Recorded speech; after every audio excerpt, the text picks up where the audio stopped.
عسلامة ومرحبا بكم. اليوم باش نعملوا مع بعضنا عصيدة ياسر بنينة وصحية 100%، واللي عندهم انتوليرانس للاكتوز ينجموا يطيبوها. هذه عصيدة الزرير، في نفس الوقت تكون القوام متاعها قوام عصيدة ومطعمها مطعم الزرير، وتجيب بنينة بنينة بنينة وكلها منفعة. حسيلو لازمكم تجربوها، والزينة بيان سور نخليوها للاخر باش نعملوا عليها كيف.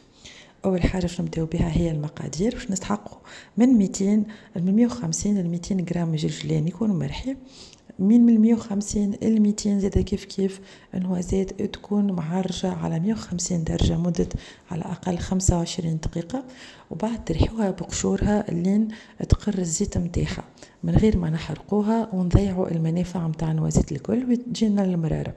باش نستحقوا زادة 80 غرام من الفارينة الكومبليت يعني القمح الكامل، و80 غرام من السكر البني البيولوجي.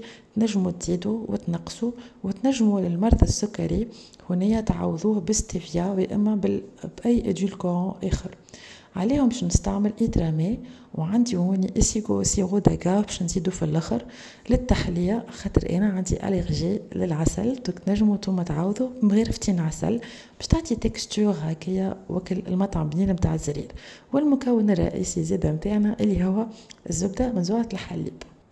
باش نبداو توا، باش نبداو اول عمليه قسمت الماء نتاعي دونك الليتر نتاعي هذيك على زوز، حطيت 500 مليلتر باش نحل فيها البات عجينة الجلجلان او السمسم بالعربية الفصحى، وباش نحط زادة عجينة البفريوة للنوازات واللي نسميوها بالعربية زادة البندق، خاطر نحنا البندق عنا حاجة اخرى. وهوني راكم تنجموا تستعملوا الحليب، ما انا حبيتها تكون صحية 1000% وما فيهاش الحليب باش نجم حتى ولدي نعطيه منها من غير ما نقعد نخمم اسكو باش يتقلق في مسارن ولا لا، سورتو هو بيبي. دونك هوني باش نهز الميكسور نتاعي ونخلطهم مليح مليح، وانتم تنجموا تخلطوا راهو حتى بمغرفة وتوسعوا بالكم. الميكسور يسرع العملية ويخلينا نخرجوا النكهة بالكدا. باش نزيد توا الفارينة نتاعي، هنا حطيت الفارينة الكاملة باش تكون صحية أكثر، خاطر كيما تعرفوا الفارينة البيضاء ماهيش صحية حتى طرف. دونك هكا حاولت باسكو باش ناخذوا منها كل يوم صحيفة في الصباح تكون حاجة مشبعة وغنية بالمنافع أكثر من المضار.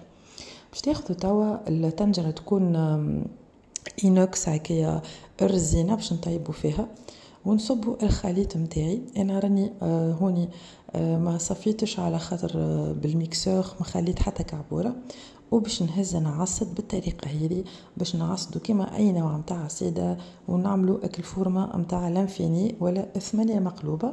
وبيان سور نعصدوا ديما مغرفه لوح، كما تعرفوا اللوح صحي في الترتيب. وقت اللي نحسها بدات تختار باش نرمي عليهم السكر متاعي ونزيد نطيبها في عقلها. وهوني الفارينة من القمح الكامل دونك لازمها تاخو منا مليحة مليح. كان حسيتوها اختارت وباش تطيب هكا بدات تبقبق، نجمو تزيدوها كيما عملت انا شوية ماء ورجعت طيبتها. مهم جدا نطيبوا الفارينة باش متقلقناش في مسارنا، سورتو كيما قلت لكم هذه فارينة كاملة دونك لازمها تطيب في حقها وفي عقلها. شدتني الكل في الكل 35 دقيقة. وهوني توا باش نخليها تبقبق للمرة الثانية كيما تشوفوا التكستور. من بعد راهي جات كيما كعبة الدانات تري اونكتوز. خليتها تغلي في عقلها مليح، وباش نجي نصب عليها 50 غرام من الزبدة المنزوعة الحليب البيغ نوازات نتاعي، ومغرفتين من سيغو داكاف. نتوما تنجموا تعوضوا مغرفة ولا مغرفة ونص عسل، ونخلطها مليحة مليح. وديجا حضرت لي كوب نتاعي كما تشوفوا، صبيت في القمصان خاطر ما عنديش هكا ديستريبيوتور بروفيسيونيل، ميم سي شريت منه مي طلعت حكايته فارغه الحقيقه. ما حبيت نعمل بالطريقه التقليديه والعاديه نتاع كل اي مرة تنجم تعملها في الدار. وصبيت الكوبيت نتاعي، وهوني ما حبيتش نعمل كريمه كما قلت لكم، حبيتها تكون خاليه تماما من الحليب ومشتقاته. دونك صبيتها وحدها خليتهم يبردوا. وبيان سور الزينه نخليكم تسرحوا، نحنا ما عندناش ميثود في تزيين العصيده في تونس كل واحد ينجم يزين العصيدة متاعو كيف ما يحب، والبنة الكلها اللي هي تتزين مع العائلة، وكل واحد يعطي توش بيرسونيل متاعو. لمة المولد وحدها. شوفوا اللون متاعها قداش يجي مزيان، وراهي مطعمها انديري تاكلوا في الزرير. من غير ما نحكي لكم على المنافع نتاع الجلجلين من الكالسيوم من الفيتامينات من الحديد من كل شيء، وما نحكي لكم زاد على المنافع نتاع النوازات والسكر البني والفرينه الكامله. حسيلو هذا اقتراح للتزيين، انا استعملتوني شويه بيستاش وكل الفوي دور هذيك اللي يتبيعوا يحطوهم ساعات فوق الدقله ولا فوق الحلو، وهكا كانت الزينه فريمون ما خدتليش برشا وقت، انا ما نضيعش برشا وقت في الزينه. دونك تك تك. ان شاء الله تكون الوصفه نتاع اليوم عجبتكم، ننصحكم تجربوها، راهي ياسر صحيه وبنينه وسهله التحضير نتاعها على الاخر.